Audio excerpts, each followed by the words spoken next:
7 de la mañana con 32 minutos. Ya se encuentra con nosotros en esta mesa de trabajo Esteban Bernal, ministro de Inclusión Económica y Social. Muy buenos días, ministro. Muchísimas gracias por su presencia aquí en Noticias 7. Andrea, buenos días. Lautaro, igual, siempre a las órdenes para compartir con ustedes. Ministro, quisiera iniciar preguntándole, nos tiene muy expectantes, digamos, de este foro internacional de adopción. ¿De qué trata? ¿Cuándo va a ser? ¿Y qué se espera de aquello? Mire, qué bueno que el Ecuador siga siendo centro de atención de América Latina y del mundo, como lo habíamos comprometido con el presidente Lasso desde el propio inicio de la campaña electoral, en donde hablamos de que existe un nuevo Ecuador, un Ecuador, más Ecuador en el mundo y más mundo en el Ecuador. Y no solamente en el tema económico, no solamente en el tema ambiental, que ha sido relevante a nivel internacional, sino también en temas de carácter social. Por ejemplo, hoy Ecuador, aquí en este foro que se realizará este día jueves y viernes, estaremos recibiendo a delegaciones de los países de Colombia, Perú, Bolivia, Chile, Uruguay, Paraguay y Brasil, que haremos intercambios de experiencias con respecto a los procesos de adopción. Un tema, Lautaro, Andrea, que nunca fue abordado por ningún gobierno, y lo digo con enorme franqueza. Este debe ser uno de los legados que dejamos como país. Por eso es la receptividad de América Latina e inclusive de países como Italia, quien el representante de los procesos de adopción internacional y local de Italia estará aquí presente para inclusive tener una reunión bilateral que se la realizará el día viernes a partir de las 10 de la mañana, porque han visto en el Ecuador un proceso que ha cambiado el destino de muchos niños, niñas y adolescentes en América Latina. ¿Cuántos niños se adoptan en el Ecuador al año, por ejemplo? Mire, el promedio bordeaba 83, 87. Hoy tenemos 132 niños, 7 de los cuales son procesos de adopción internacional. Vamos a lo concreto, Lautaro. Yo quisiera darle un número exorbitante. Primero, aspiremos a que aquello no pase en el país. Ese debe ser el objetivo futuro, porque el objetivo que tenemos en el marco de la protección y el derecho prioritario del niño es que la condición del niño o niña sea en su entorno familiar.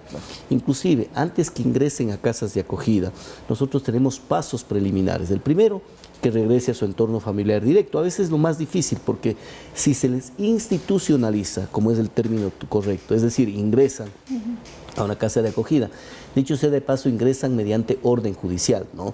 Ingresan por maltrato, por abandono. Entonces existen varios elementos que no permiten que ese primer anhelo, para llamarlo así, como Estado y como sociedad que debemos tener, se lo cumpla con el niño. Si aquello no pasa, buscamos una familia ampliada. ¿Se acuerdan ustedes del niño que fue maltratado en Ambato? Así es. Que acudimos como MIES. Ahí se dio un caso de familia ampliada. Está en la casa de sus abuelos y de su tía. No con su madre, que fue la que generó la afección y el maltrato al niño, pero sí en una familia ampliada, que es un entorno más saludable para el niño. ¿Y tiene contacto con la madre ahí? Eventualmente, sí, depende de la determinación de los técnicos, de quienes formen parte de este proceso de adaptación, que el objetivo final va a ser reinsertarle nuevamente con su madre dentro de un proceso, pero de aprendizaje preliminar. Ministro, para recapitular un poco, entonces, y usted ya lo decía, es un hito esto de que de 3 a 4 años se haya reducido pues este tiempo para adoptar en el Ecuador, aproximadamente 9 meses. ¿Cómo nos encontramos actualmente en esas cifras? Entiendo que hay más de 2.200 niños en casas de acogida. Ahora, ¿cómo entonces se está pues solventando ese problema? Bueno, recuerde que ese número versus el número de adopciones parecería estar muy distante, pero hay que comprender que son dos elementos que funcionan ahí.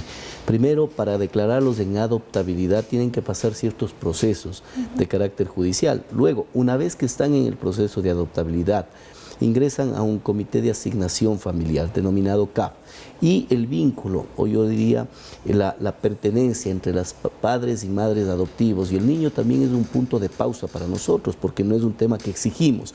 Por lo tanto, podría entenderse una distancia con respecto al número de niños. Y segundo, porque también ahí están muchos que están años ya y que permanecerán dentro de las casas de acogida hasta el cumplimiento de los 17 años, 11 meses. Por ello, cuando pasan una edad, la ley les llama perversamente de difícil adopción. Nosotros les llamamos de adopción prioritaria. ¿Quiénes nomás son? Aquellos que pasan una edad de 9, 10 años. Aquellos que son grupo de hermanos, porque usted no puede adoptar únicamente a él, sino a todos como grupo, o quienes son niños o niñas con discapacidad. ¿Cuánto en porcentaje, por ejemplo, se tiene de adopción para esos, digamos, esos espacios de grupos vulnerabilidad? prioritarios? Mire, le cuento un dato que es más relevante aún. Nosotros asumimos con aproximadamente 4 organizaciones internacionales en el año 2021. ¿Sabe cuántas están ahora? 16. Hemos logrado un crecimiento vertiginoso y son 16 organizaciones internacionales que hoy estarán interactuando en este evento. Lo importante, Andrea, Lautaro, es que ahora tenemos una posibilidad enorme de haber trabajado en un sector chiquitito. ¿Cuánto retorno electoral esto significaba históricamente para ningún gobierno? Nada, como para nosotros. Pero mire la importancia que hemos dado en el marco de una política social, el gobierno, el presidente Lasso y nosotros, en trabajar por un sector que nunca fue atendido. Pero yo quería justo llegar a lo que usted dice de las organizaciones internacionales, porque mucha gente se pregunta cómo puede adoptar o a dónde ir a adoptar. Y sobre todo, ministro, un problema muy grande que hay en el Ecuador y en otros países de la región es esta adopción ilegal, que en muchos casos se llevan a los niños porque llegan a algunas empresas extranjeras, engañan a los padres, o sea, que se roban a los niños, los estafan, los amenazan y se van al exterior. Incluso hay un caso de un pequeño que en el 89 se lo llevaron a Noruega y luego de 30 años pudo volver al país. ¿Cómo están haciendo para que sea una adopción completamente legalizada, donde ni las familias ni los niños van a estar en estado de vulnerabilidad? Bueno, de acuerdo, no desconozco que pueda existir eso y en múltiples ocasiones. Es un tema ya de carácter delictivo. Es una trata de personas. Es un asunto que lo aborda la Fiscalía, lo aborda la DINAPEN.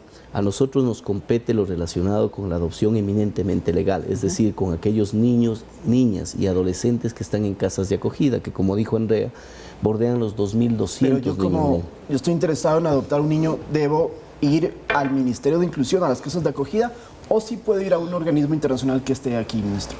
No. A ver, siempre vinculado al Ministerio de Inclusión Económica y Social.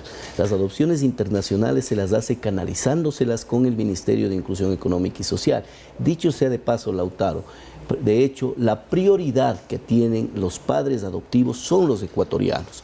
Una vez que no hemos logrado insertar en un hogar a aquellos niños de condiciones prioritarias, niños con discapacidad, grupo de hermanos o mayores ya a partir de 10, 11 años, buscamos la acción y accionamos a 16 organismos internacionales que previamente tienen que acreditarse. Por eso le hablaba del mérito de haber logrado de 4 crecer a 16 a la fecha. Por lo tanto, lo relacionado con adopciones ha sido significativo. Me gustó escucharle a Andrea hace un momento mencionar que el éxito ha estado en lograr una reducción de 3, 4 años a 9 meses. Y 9 meses que además es una temporalidad simbólica, Andrea, que es la misma temporalidad que tenemos los padres por gestación natural para aprender a ser padres.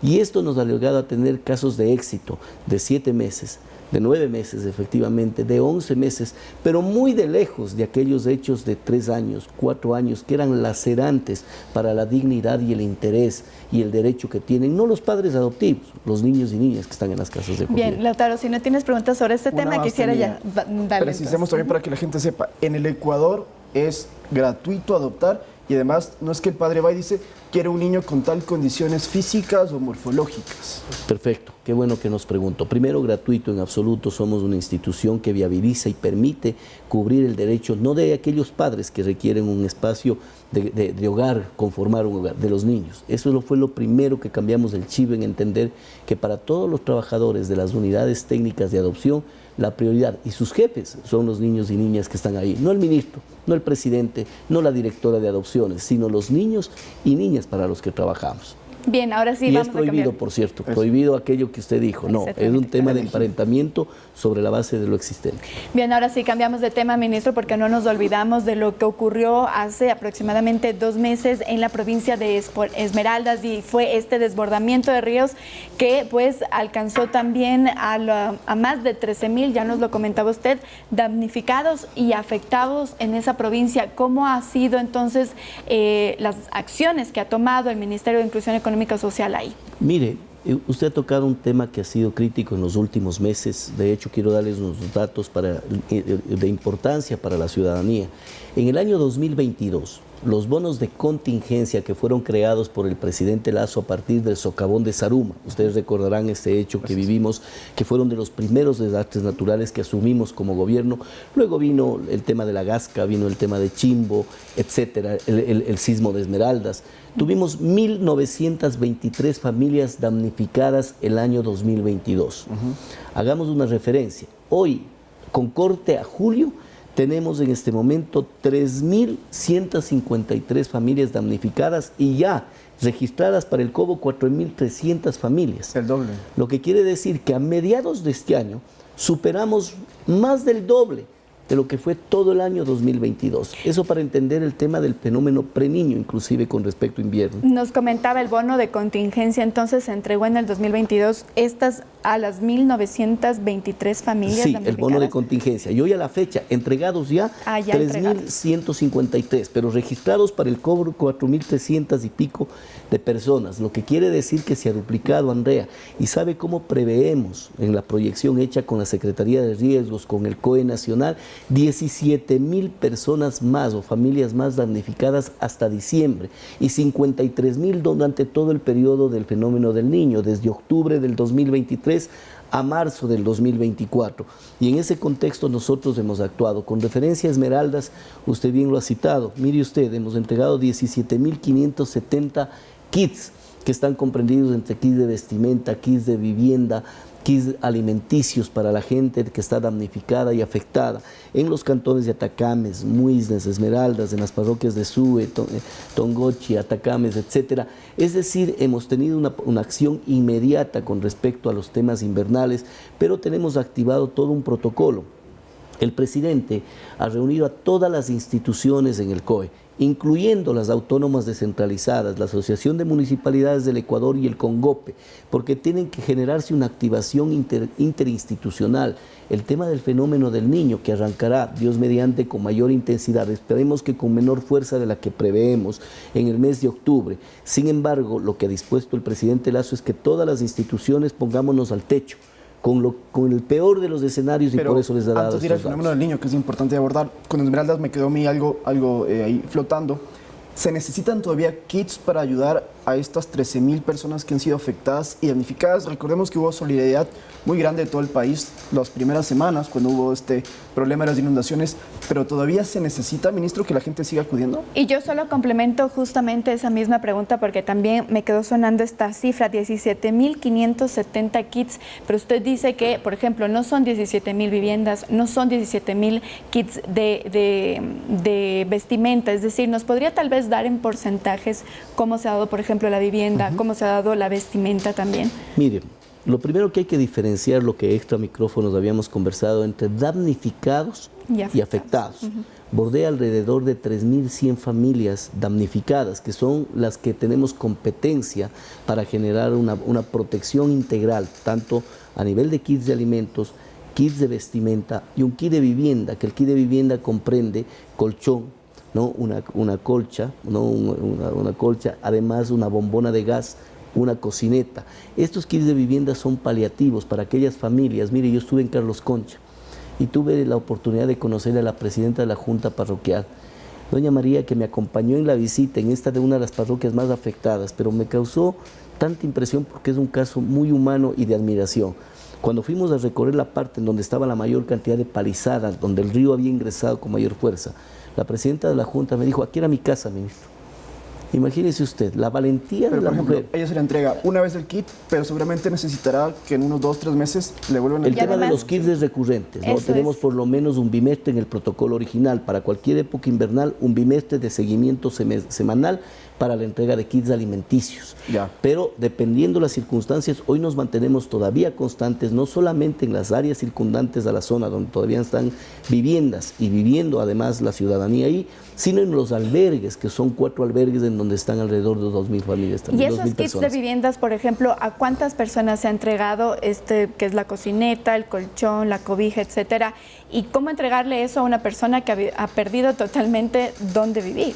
A ver, los kits de vivienda tienen particularidades. Dicho sea de paso, Andrea, Nada de las acciones que el Ministerio de Inclusión Económica y Social realiza lo hace de manera descoordinada. Esto forma parte de directrices del COE, en donde el ente rector se llama Secretaría de Riesgos, quien empadrona también y define finalmente quién es damnificado y quién no. En el caso de los kits de vivienda, son integrales a lo propio en el tema de vestimenta y en el tema de alimentación, porque todos son requirientes y todos son demandantes.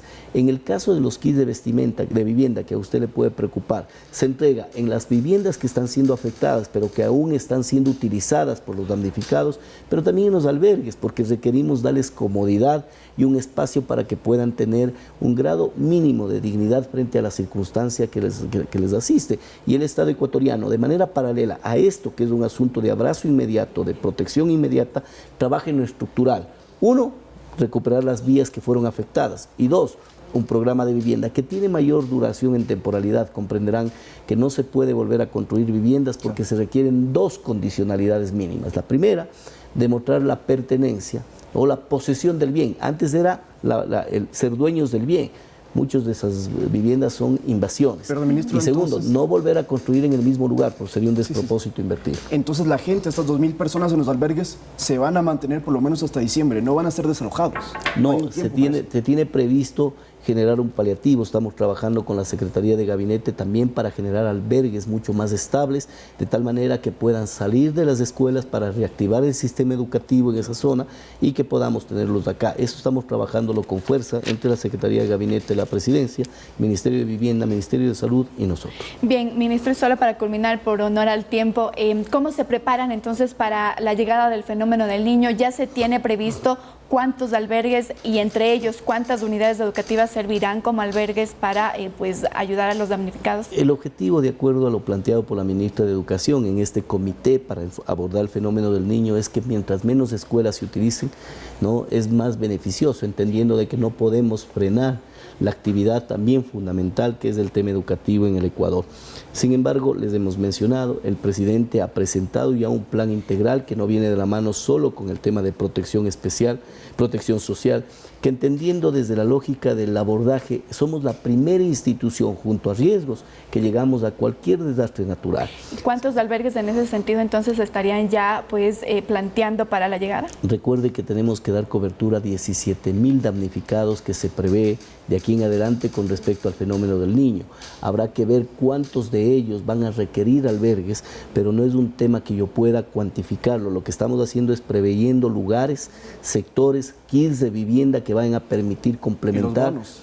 Perdón. Y los bonos también, ¿no? Y los bonos, indudablemente que se incrementarán de acuerdo al porcentaje. Recuerde, tenemos 4.000 más 17.000, serán 10 veces más de lo que fue el 2022, es decir, 5 millones de dólares solo para bonos en este año 2023. De acuerdo, ministro, nos queda corto el tiempo para seguir conversando sobre este tema. Muchísimas gracias por su presencia. A usted, Andrea, aquí. Y a usted, Lautaro, gracias. Conversábamos con Esteban Bernal, ministro de Inclusión Económica y Social, y con esto nos vamos a una pausa.